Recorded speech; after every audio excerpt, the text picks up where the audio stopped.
আমাদের হাতে কোনো ডিমান্ডের ডাটা নাই যে দেশে কতজন কোন খাতের লোক দরকার। এরপরে যেটা কথা, দেশে প্রতি বছর কয়টা প্লাম্বার, কয়টা ইলেকট্রিশিয়ান, কয়টা ইকোনমিস্ট, কয়টা ইঞ্জিনিয়ার, কয়টা ডাক্তার, কয়টা মেডিকেল টেকনোলজিস্ট তৈরি হয়, এই সাপ্লাই সাইড ডাটাও আমার কাছে নাই।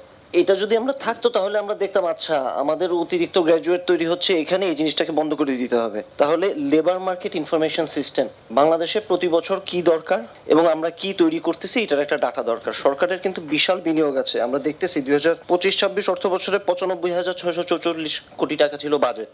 সরকারের 50টা ইউনিভার্সিটি আছে, প্রাইভেট 114টা ইউনিভার্সিটি আছে, জাতীয় ইউনিভার্সিটির আন্ডারে 2257 ইনস্টিটিউশন আছে, মাদ্রাসা আছে 1674টার বেশি, টেকনিক্যাল এবং কারিগরি শিক্ষা প্রতিষ্ঠান আছে 9567টা, প্রফেশনাল এডুকেশন কোয়ালিফিকেশন দেয় 1867টা, সেকেন্ডারি স্কুল আছে 18,968, প্রাইমারি স্কুল 1,14,539।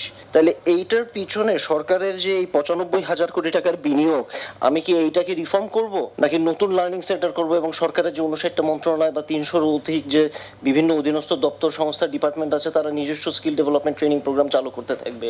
এই সিদ্ধান্তটা আমাদের নিতে হবে যে সবাই কি আমরা ফ্র্যাগমেন্টেড ওয়েতে নিজস্ব স্কিল ডেভেলপমেন্ট সেন্টার, নিজস্ব মডেল তৈরি করব, নাকি সরকারের যে বিভিন্ন যে এই যে ইকোসিস্টেমটা সরকার দাঁড় করিয়েছে স্বাধীনতার পর থেকে এই খাতে ইনভেস্ট করে করে এটাকে আমরা স্ট্রেংথেন করব, এটাকে আমরা রিফর্ম করব?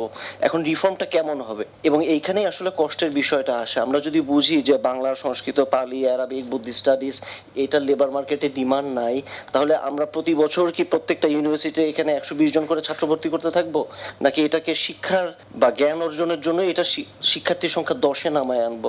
এটাকে যদি শিক্ষার্থীর সংখ্যা 10-এ নামায় আনতে হয় তাহলে তো এখানে টিচার রিক্রুটমেন্ট বন্ধ, এক্সিস্টিং যারা টিচার আছে ছাঁটাই, এক্সিস্টিং যারা স্টাফ আছে ছাঁটাই। তাহলে এই যে সরকারি 50টা ইউনিভার্সিটি এবং এত ইনস্টিটিউশন, এদের কর্মকর্তা কর্মচারী শিক্ষকরা তো আগামীকালকে আন্দোলনে নামবে। তাহলে এই রিফর্মটা আমরা কিভাবে করব, এই জায়গাটায় আমার মনে হয় যে একটা আলোচনার সুযোগ রয়েছে। যে প্রথমে ডিমান্ডটা আইডেন্টিফাই হলো, আমরা ডিমান্ডটাকে সাপ্লাই এর অনুযায়ী ঢেলে সাজালাম, কিন্তু এই ঢেলে সাজানোটা খুব অসম্ভব পীড়াদায়ক এবং কষ্টকর একটা অভিজ্ঞতার মধ্য দিয়ে সরকার এবং দেশবাসীকে যেতে হবে, এবং এটা আমরা আদৌ নিতে পারবো কিনা এটা একটা প্রশ্ন। আপনারা একটু ভেবে দেখবেন, আমন্ত্রণ রইল ভাবার।